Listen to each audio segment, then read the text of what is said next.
là à l'époque. Maintenant, si nous remarquons la salutation adressée à cette Église, là, nous commençons maintenant au verset 7. Au messager de Philadelphie, la vraie Église au sein, la vraie Église au sein de l'Église qui professait l'être.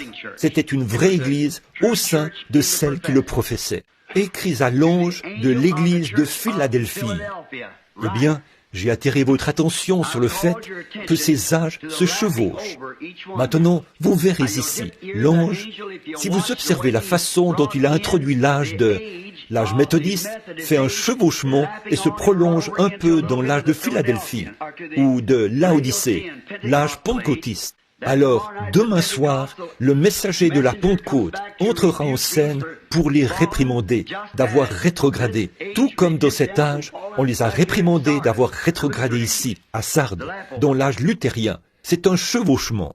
L'amour fraternel, c'était un grand âge de missionnaires et de missions. Le monde n'a jamais rien connu de tel. Son impact se fait encore ressentir dans notre époque actuelle.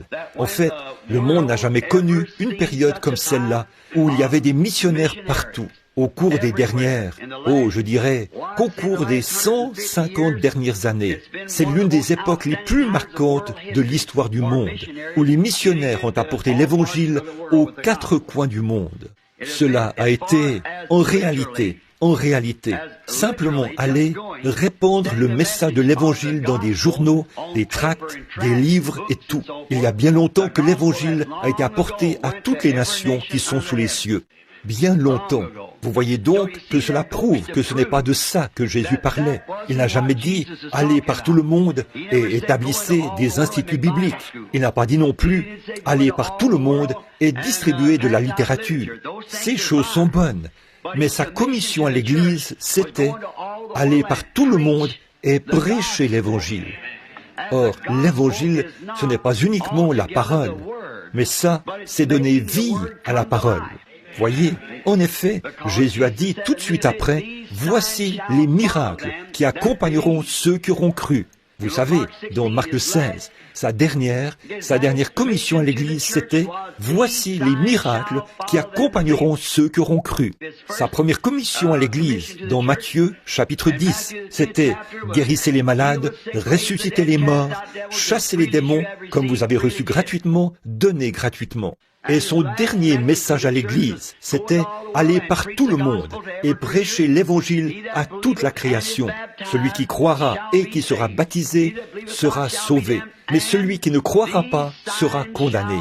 Et voici les miracles qui accompagneront ceux qui auront cru. » N'est-il pas étrange que beaucoup retranchent cette partie-là ? « Et » est une conjonction qui vous permet de relier vos phrases, voyez-vous. Alors il a dit « Bon nombre de ministres diront, allez prêcher l'Évangile.